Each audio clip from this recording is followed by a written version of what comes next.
I'm Rob, And I'm Mike. and welcome to Let's Get Ethical.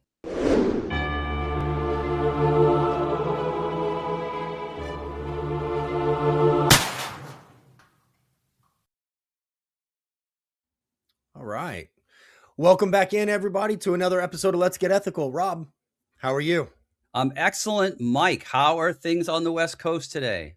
Hot, really hot. Oh, Oh, we okay. skipped over spring and we've gone straight to summer. N- Typical, typical. We don't, yeah, the West Coast doesn't have, we don't have seasons. Um, Mm, we that's have, true. oh my God, it's hot. It's kind of manageable. It's a little chilly, and then it's kind of manageable, and oh my God, it's hot. Those are our four seasons. We Got don't it. really have, and then every now and then we're like, oh, some rain. That's what we get. We don't get that. How about the East Coast? Well, How's I New will tell you Hampshire? that April in the Northeast, right? So April tends to be our rainy season. We say up here, April showers bring May flowers. So we will see. We'll see if the April showers bring the May flowers or not this year. Right on. Right on. Well, we are, before we go any further, a Oh, week away yes. um from the Missouri Society for Respiratory Care. Oh, I'm sorry, 2 weeks away from the Missouri Society for Respiratory Care. We will be out there in just a couple weeks. And we're really excited. April 21st to April 23rd, I believe, is that conference. Rob and I are both speaking. But let me get the housekeeping out of the way. Thank Right you. below us. I Yeah, was I won't going to forget this time. remind you. Yeah, totally. Let's get ethical podcast at gmail.com. If you guys have show ideas, episode ideas, things you'd like discussed, or if you need to get a hold of us for any reason, email us down there. And also make sure that you like and subscribe and hit that notification bell so that you can be notified of all new episodes. Rob, speaking of, I Yes. was looking at our analytics the other day, and Colombia has Oh, joined the fray. no. Yeah. A So new country on Let's Get yes. Ethical? Yep. So we are spreading slowly but surely. It's kind of awesome. That is awesome. We are spreading the message of ethics across the world. And you know what? We're having fun doing it. Absolutely. It's super Yep, cool. we're having fun. So I'm excited for this episode. And let me tell you why. Because our last episode, um, we thought we would get through it all, but we couldn't. Mm. So we had to do a part one and part two. So the last episode, Rob spent some time asking me about my why behind the work. Why do I do this? And we had a kind of an eye-opening episode. It was really just very candid, and this time it's my turn to ask Rob these questions. So Rob, you and I had to write it down because you've done so much in your 30 years, Uh, right? 14 years serving the United States Navy as a hospital corpsman, with the Fleet Marines in, correct me if I'm wrong, Okinawa, Pendleton, and Camp Lejeune, correct? correct. Yes. And after that, you continued to serve in respiratory care. I don't know if any of you know, but you're about to know. Rob was the very first neonatal certified flight certification, right? Neonatal flight certification in New Hampshire. Served on the NH1 and the CT1, medical disaster relief. Tell me really quick, CT's Connecticut? Connecticut, yeah. So Okay, Connecticut and New Hampshire won disaster medical assistance teams through the HHS. Yes. nice. And 30 years later, poof, here you are. But it's Mhm. that 30 years that I really I want to cover. So I want to go all the way back from a hospital corpsman to Mm. respiratory. Share that with me. Yeah, How did you go from one to the other? that's a phenomenal question. So I was thinking about how I'm at that age now where you start really reflecting back on your life, right? Oh yeah. You start reflecting. I was like, at 19 years old, I joined the Navy and I decided to become a hospital corpsman, not really knowing at the time really what it was I was getting into, except that you go and you do the little thing, and the detailer sits down with you, and they said, okay, well, you can do this, this, this, and this based upon your ASVAB score, and this is a hospital corpsman, and they leave you a little brief description, and I'm like, wow, medical field, that sounds really interesting. And so, at 19, that was my introduction into medicine. And, serving as a corpsman was a lot like serving as a modern day a PA, because you would Hmm, have, for example, one battalion surgeon and a bunch of corpsmen, and the corpsmen, we did it all. Like, we didn't, the interesting. provider really wasn't there to do the work. They taught us how to do the work, and we did the work to better care for the Marines. So, when I tell you that we did the see one, do one, teach one mentality, Right. that's exactly how it went. So, when I left the military side and initially went into the civilian sector, believe it or not, none of those skills translated at all. Huh.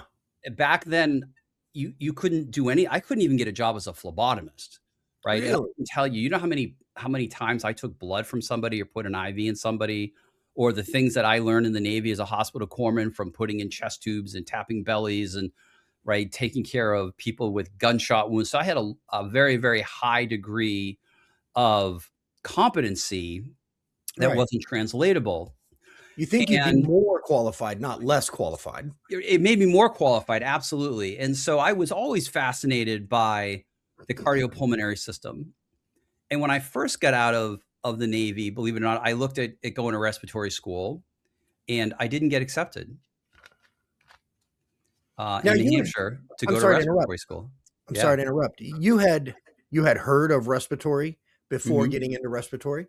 Yes. So Wow. I had heard of it in the Navy, because the Okay. Navy, when they were trying to ask me to reenlist, I was initially wanting to go to diver med tech school, because I thought that was pretty darn cool to be a diver med tech and work in the Mhm. diving community. And I'm like, that would be a cool job. And that's Um, related too. yeah, Yeah. absolutely. But they didn't have any slots. And I would have had to spend more time kind of hanging out on the green side. And I wanted to change from that. And so I decided, well, I didn't want to do that. And then I said, well, what about respiratory school? And this is kind of funny story. At the time, they're like, well, your ASVAB scores aren't high enough for you to go to respiratory school. Okay. And so when I got out, and actually, I worked for a couple of years doing various jobs, this, that, and everything else. And then I applied to respiratory school in Massachusetts to go to Northern Essex. And initially, believe it or not, I didn't get accepted. And the only reason I didn't get accepted was because at the time, the program only took 2 students from the state of New Hampshire, Oh, and wow. those seats were filled. So Wow. I was kind of like, okay, well, I'll just keep doing what I'm doing, and I'll just try again next year, because I knew in my heart, like, I loved medicine. I knew it came very easy for me. Like, I understood the Mhm. concepts. I was very competent. It was something I wanted to do. And about a week later, I got a call Right. from the head of the program, who said, "Gee, I'd really like to interview you. I think we can put you in." Of Oh, course, I was nice. like tickled pink. And so I went down, and within 30 minutes, he's like, "Yeah, how would you like to have a seat and start this fall?" And I was like, "Absolutely." Awesome. So I think it's kind of funny for the guy who didn't have the right ASVAB score to go to respiratory school in the Navy, graduated like at the top of his class. Yeah, that's weird. And Yeah. The Navy's one of, am I correct, one of 2 military branches that has respiratory therapists, correct? Yeah. So like Army, Air Force, Navy. Yeah. So Oh, so 3. 3. One of Yeah. 3. Okay. Yeah. One of 3. Yes. Gotcha. So you went to what year, if I may ask, what year was that you went But to I went to respiratory? respiratory school. Mhm. 95. Okay. Yeah. 95. You know what? I'm an idiot. I should have known that because I went to school in '95 and we have the exact same number of years under our belt. That's My okay. bad. Sorry, caught me slipping. Little early onsets dementia over here.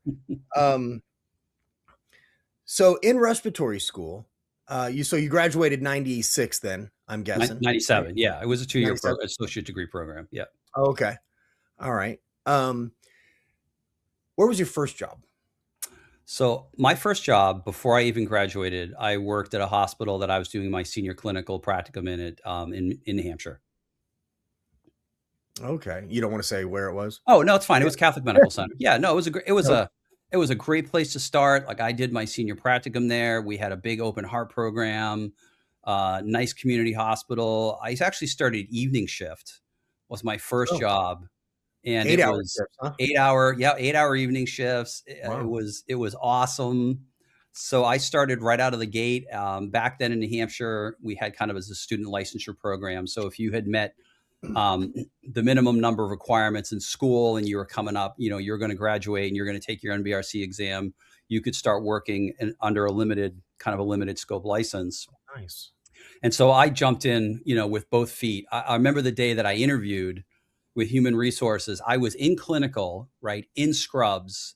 I drove home, got changed, put on a shirt, put on a tie, put on real pants, and drove back to the hospital in time for my interview. And Nice. the lady from human resources was like, "You could have just come up in your scrubs. That would In have your been fine." scrubs. Yeah. And I said, "No, that wouldn't have been fine. This is my first like real professional interview. This is Interview. Yeah. important to me." Yeah. So was there anything in that first job? First of all, how long did you stay at that first job before moving on to another job? So I was between, so back then there was two hospitals under that healthcare system. So it was Elliott Hospital and it was Catholic Medical Center. So Okay. I did about 2 years between the two of them. And so, you know, I started off working in adults. Loved the intensive care unit. Like I just was not that new grad RT that had any interest on being on the floors. Yeah, I of course did my time on the floors in the ER. I loved the ICU. I loved managing ventilator patients, even the hearts, which I know it can be a little cookbook, but when they're complex, and we were doing like, you know, venous sat studies and this and that and turning the people up. Like we were doing all the things that we were learning in school. We Mhm. were applying, and people back then still got swans, and it was really interesting stuff. And then I had the opportunity, because it appeared I had a brain. Again, the Navy didn't, I'm not sure the Navy thought I had a brain, but somebody in respiratory thought I had a brain and said, you know, what, how would you like to learn the NICU? And I was like, well, yeah, of course I want to learn the NICU. And so I Nice. ended up rotating over to our other hospital at the time, Elliott, and I learned NICU. And so I stayed in that organization. I think it was 2 years, like enough to get my feet wet Okay. and really build a solid foundation. And then I interviewed and I went to work at Mass General. Awesome. All right, I'm gonna skip ahead a little bit. Skip I'm not ahead. gonna detail Yeah. every single job you had. I'm gonna skip ahead a little bit. At what point, if you can remember, at what point did you see? Because back when I went to school, they didn't teach us ethics, so I discovered an ethical component. Yes. And personally, I was shocked that healthcare had ethics. Um, at what point did you discover that ethical component if it didn't happen in school? And I also in discovering that, at what point did you discover that a need to do better? Oh, I love that. I love that question. So I will confirm with you that, you know, when you and I went to school, ethics was not part of the curriculum Okay, so it's not at just me. all. All right. No, it's Uh, not just you. There was there was no ethical discussion at all of any of that. But I think, you right. know, I was brought up to have morals and ethics, right? The military Mhm. taught me to the importance of integrity. So those principles were already inside of me. But you know, I'll admit, like as I was as a corpsman, as I was as a new RT, it was save everybody, right? Right. And I think, and I don't think part of, and I think part of that, no, I know part of that isn't because we didn't think ethically. I think it's because you want everybody to live, right? Right. You have such a burning desire. The people that are passionate about caring for others have a burning desire to want to see people get better, even though people don't. And many times, right? And I know this now 30 years down the road more than I ever did 30 years Right. ago, that regardless of our best efforts and intentions, people die. Regardless of conversations, people have the right to say no to something, Mm-hmm. whether we like it or not. And so I think that was always in the back of my mind, and I know that as I moved along in my career and I started working more in the neonatal side and the pediatric side, and still even caring, right, for, our adult geriatric patients and thinking going like, what are we getting out of putting this 95-year-old person on the ventilator? Like, what do we get out of that? Like, did we not really have a conversation with them so that they truly and fully understood the implications of our actions? So I believe personally that as I have evolved and matured as a person, as a professional, as a respiratory therapist, as a leader, as someone who now is passionate about ethics and teaches ethics, that I'm probably, I think, more focused on it. And as the years have gone by, have become more and more and more focused about just because we can do something doesn't mean we should do something. Right. Is that I was actually just going to ask. I Mm. was going to ask, I think you just said it though. I was going to ask, what is it about ethics that you find most important? And I think you just answered it, but if you didn't, what is it? So, so when I think about ethics, I think a lot about how it's so consuming, and I don't think I've really started to appreciate just how big and broad ethics and morality truly is in everything that we do. Probably till about a couple years ago when I really started having the opportunity to teach it. Does that Gotcha. make sense? Yeah. Yeah. No, I understand. Um, and that, like, I really, actually, I take a little before that because when I was getting my baccalaureate degree, I had to take some ethics classes, and it's fascinating to me. In my master's program, I had to take some ethics courses, and it's amazing how when you really start to peel back that giant onion of ethics, of just how many different how many different runways of ethics there is, how many philosophical ideologies of ethics exists in our world.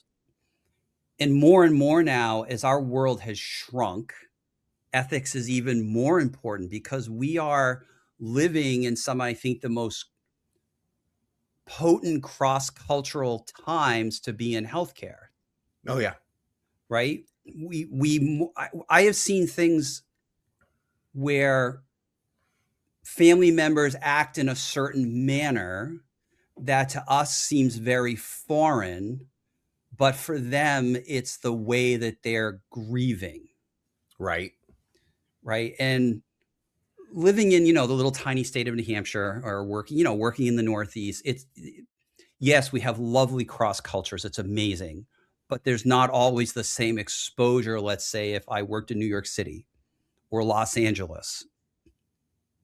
So I do believe that more and more I start thinking of things of like, is this what this person really wants? Is this what is there in their best interests? How do we not offend the family? How do we ensure that the family's last memory of their loved one isn't a machine making the chest go up and down and the beeping in the room? And so, and I think too that, people like you and I, or me, we want to have a better conversation Right. about ethics. We want to bring it more to the forefront because I don't believe that there is enough conversation, and especially in our community, the respiratory community, about how important our role is as respiratory therapists to the sanctity of life, whether that's pro-life or the sanctity of respecting somebody's wishes. So let me ask this. How do you reconcile it? How do you personally, Rob Fishwick, how do you reconcile when a patient or a family member practicing autonomy Mm, uh, practices, let me say, in a different manner than you would expect or that you would choose for your family member? mm. How do you reconcile that disagreement and that conflict? Yeah. And I think for anybody listening to this, if you don't if you don't experience that conflict at times where Mhm. we're getting involved in the care of a patient or providing some sort of a therapy, a service, whatever that is, that you might think this isn't going to change the outcome. Nothing we do here is going to make a lick of difference, but it's what the family wants. Right. But is it what your loved one wants? And I know that we talk about this, right? That's a very difficult decision when people suddenly don't have the ability because of illness to make those decisions. And I think it is very difficult for families and loved ones to have to make those decisions and go outside what might be for the better or worse interests of their loved one. I can tell you from personal experience, that when my grandmother got ill and I took over as her dura power of attorney for healthcare, Mm-hmm. I didn't want my grandmother put in a ventilator. I would not want that, because at the end of the day, she lived a great life. She had great quality of Right. life. But now, if we had decided to continue those futile efforts, what does it really get you? So the Mm-hmm. conflict, how do I resolve the conflict? And that's really your question, is I've come to just appreciate the things that I cannot change, come to appreciate the importance that families go through the same stages of death and dying as a patient does. Right. The I same. think I've read Dr. Elizabeth Kubler-Ross on death and dying. I can't even tell you how many times I've read that book. And I know probably within the past decade, we've really seen this forward momentum of taking those concepts of death and dying and not just applying it to the experiences of the patient, but the experiences of the family and the loved one going through all those stages of grief to reach acceptance. And it amazes me that, when she wrote that book, it was in what, the 1960s she wrote that book. Mm-hmm. And it wasn't until probably about 10 years ago, if I remember correctly, that we really started thinking about how family members go through and appreciate those same things. Right. I'm a We see that. We spiritual. see Go that in ahead. the NICU. We see that in the Yeah. NICU. Yep. Yep. And as a NICU therapist, and I know you have too, that's when the family becomes significant. Well, Yeah. and let me rephrase that for everybody who just disagreed with me. Yes, the family is always significant, but that's where we see it the most, right? Because of the surrogate decision makers Yes. and having to consider that. So, but really quick before you go on, you mentioned something that I don't want to challenge, but I want to I want to flip the coin. You mentioned resolving that conflict with internally, but dealing with a family who wants to do something that won't be of benefit. Mm. What about the other side of that? When the family is saying goodbye, and have you let me ask it this way: have you ever experienced the opposite of that, where a family is saying goodbye, but there's something that can be done that will help and be of benefit? Have Yes. you experienced that? And if So, so, so I have, and how do you resolve that conflict? yeah, Because that's a tough one. that is a tough one. And I do 100% believe this is where, not just for me personally, but professionally, I'm going to talk about being a restorative therapist. We are so integral to the healthcare team, and it's so important that we're part of rounds. And I, Mhm. I, I love the opportunities in my career when I have been invited to family meetings and I have been asked to provide input as a subject matter expert. Right. Um, to me, that is the one of the most ultimate forms of respect, right? As a respiratory Yes. therapist.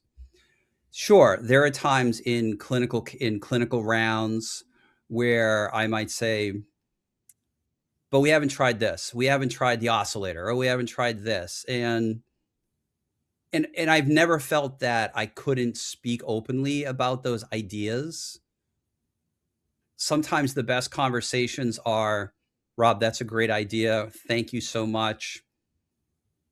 But we don't think that's going to change the overall outcome. Yes, we might buy a little time, but at what cost? True. And And and, and I sometimes think that I think that's true. I think that's true. And I also think that there are times when we may have been able to offer something that perhaps could have changed the course. But again, I think it's important that we respect people's rights and the family's rights and individual rights to make decisions, whether we agree with them or not. I agree with that completely. Um, but something you said, and this is just, and I know that you didn't mean it this way, but just listening with intent. Um, you said that it feels that there's a huge respect to being included in the conversation. Mm, However, you say we might do this, we might do that, or have we tried this? There's this option available. And the response could be yes, but we don't think that's going to change the family's mind. mm. We're not allowing autonomy in that statement. And that's, and I know you didn't mean it that way, but I want to clarify the statement that you made. We still owe a duty to the patient to present the option, correct? Yes, 100%. And Do you ever, do you ever feel that that option is not being presented? I don't. So I do not feel that way at all. I do believe in my heart of hearts that when I have been involved in those situations where someone, it could be, a baby, a pediatric, and I always feel like, honestly, in the NICU and the pediatric ICU, we just, right, we go guns all in. Right.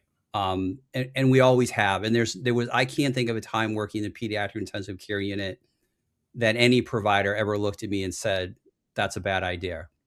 No, Rob, that's a great idea. Let's try it. Let's try it. I think there are times when, again, as humans, no matter what we do or what we're going to do or try to do, the end result is still going to be the same. And I don't know that we always need to throw everything into the kitchen sink if the end result is going to be prolonged suffering of the patient or prolonged suffering of the family. Right. And I hope I don't think I'm tiptoeing around your question. No, you are. You are Um, absolutely not. okay. You are absolutely. I just looked something up because I got curious. So, and give me just 1 second. I'm trying to. Oh, we have a little bit of dead air, and I apologize.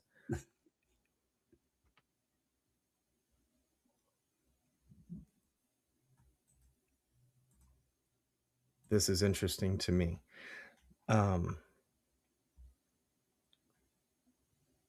Because He's coming up with something I, juicy. I know well, it. there we go. That's what I wanted. That's what I wanted to see. So, Arizona, California, DC, Nevada, New Jersey, New Mexico, Ohio,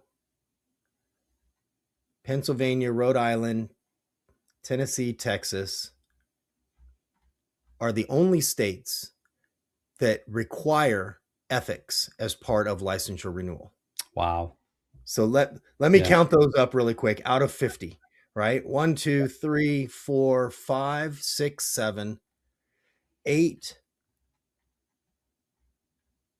9, 10, 11 of our 50 states have an ethics requirement as part of licensure.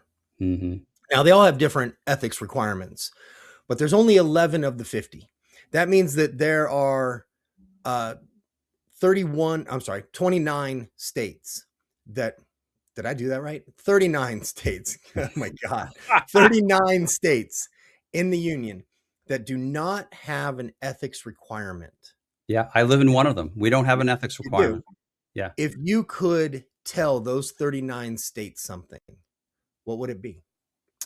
I would say that 100% there should be a component of your relicensing process that requires respiratory therapists to have some sort of ethics education. And then to the other 11 Yes. who do have an ethics requirement, Yes. what would you tell them with regards to their ethics requirement? What is necessary? What should they make Yeah. sure they're doing? Right. I live in California. So, and I actually was one of the co-authors for our law and professional ethics course. And I can tell you what I feel California is not doing that they need to do with regards to ethics. Hmm. But I'm curious, without having that knowledge, what would you tell those other 11 states? Make sure you're doing this, make sure you're including this, make sure it's this, make sure it comes across this way. What would you say? Right. So I think, Mike, what you're talking about is that you can make people go to classes and courses, and they Right. review the same stuff every couple of years, right? Exactly. Here's the four pillars of bioethics and autonomy and maleficence and all these things. Mhm. What is lacking there that needs to be a better conversation is, well, why is ethics important? It's the why. So Absolutely. you can tell people all day long, here are the four pillars, but they need to understand the why. They need to understand that ethics is personal, yet it's very universal. It's genuinely unresolved, Absolutely. right? Definitely. It is unlike many topics where experts settle debates, ethics remains open. Um, it's smart, thoughtful people having disagreement for millennia. So, right, we study ethics. We think about all the philosophical people in the world who have made presentations on different ethical standpoints, and they still don't. There's still no agreement of all of those things. I think it validates our intuitions, and that's the part of it that is missing from the conversation.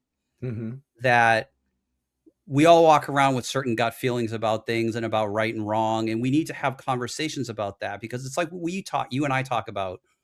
We don't have to agree. It's okay to disagree on ethical things. It's Right. because we have an understanding that our morals and values, etc., might be different. Cultural significances. I was thinking earlier about the common and the particular morality and how all those things play into Yeah. ethical decision making. But it's also socially bonding. And so, when we share moral views, it signals who we are to Mhm. others. And ethical debates, they're okay. They can sometimes be heated. We know that there are very heated ethical debates. We have them. We have them. Yeah, we Yeah. have them. And it's 100% okay. And so those are the elements that I believe are fully missing. And I don't want to just plug us for a second, but one of the things that Mike and I do when we want to bring our ethics talk to the state society level is not just talk about the blah blah blah blah blah blah blah of the four Right. pillars. We want to take at and we want to make it about having a talk and a conversation and engaging with our fellow respiratory therapists. And we would love to engage with nurses and with doctors and with physical therapists, because Absolutely. it encompasses every single thing we do. And those are the conversations where I think people then get the why, and they can put those connections together as to, well, why do these four pillars all fall into this? And why do I need to think that way? No, you don't need to think that way. How do you feel about it? What does your gut speak Right. about it? And how do we have respectful conversations about ethics? That's a great response, and it's really interesting because if you think about it, that ethical conversation to be had appropriately or constructively, um, really relies on compassion. Yes. Compassion for what we're doing, whether you're a doctor, nurse, a respiratory therapist, even LVN, rad tech, whatever it is, right? Yes. It relies on compassion. If you are approaching the situation compassionately, then the ethical conversation and that disagreement can occur in a very respectful manner, even when it gets heated, Yes. right? Yes. And Yes. in doing that, we tend to remove that confirmation bias that tends to distract us in so many other areas of life, right? Correct. So Correct. what I just thought, and just so everybody knows, the information, if just in case you're saying, wait a minute, my state wasn't mentioned and we have ethics. I got this from the AARC's website, so you need to contact them and update it. um, just in case, just to throw that out. But I just felt that was really interesting because Rob and I um, started this podcast from a place of, I'm going to say, love for respiratory, love for ethics, love for what we do, a 100%.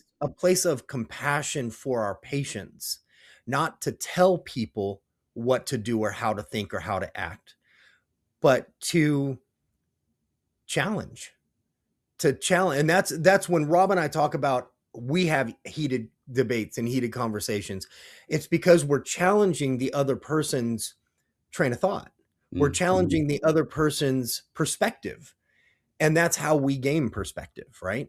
So 100%. it's Yeah. just really interesting to me. And I thought it was appropriate to point out. In 2 weeks, we're going to Missouri for the Missouri Society for Respiratory Care State Conference on April 21st. And Missouri wasn't in that list. Oh, yeah, you're right.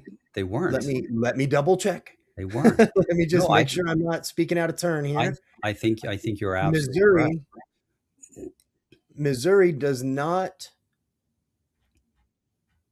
Let me just double triple check. We've never done research live on the show before, so I No, no, apologize, this is a everyone. new and yet another Yeah, exciting episode of Let's Get Ethical, where we're doing some real live research for you.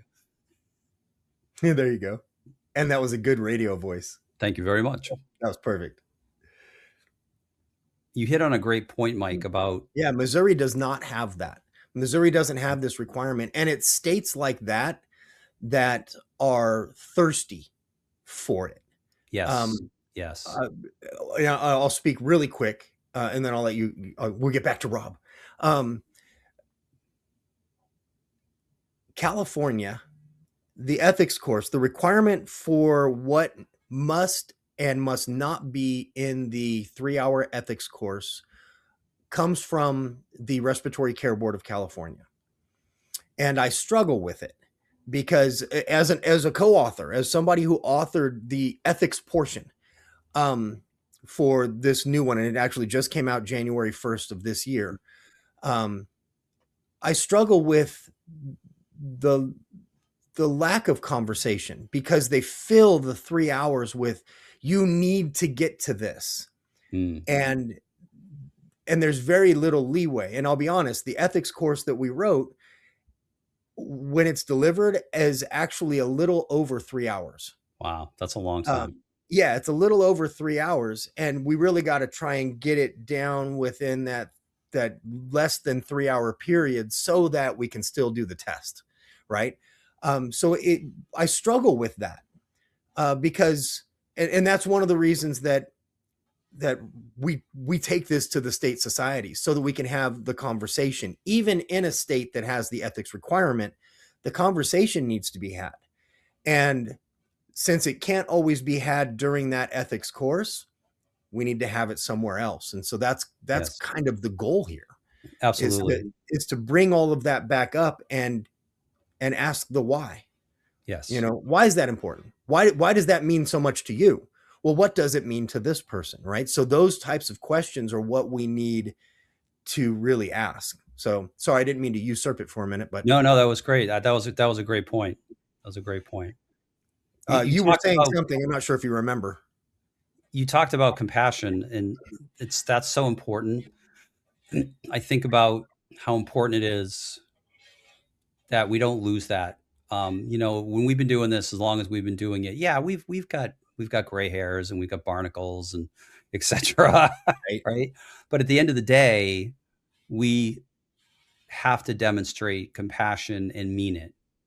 Be like mean it. Yeah, absolutely. When you go into that patient's room and they don't want to be in the hospital, right? And you're trying to be cheery and you're trying to be upbeat and you're trying to make them feel better, and they don't want to feel better.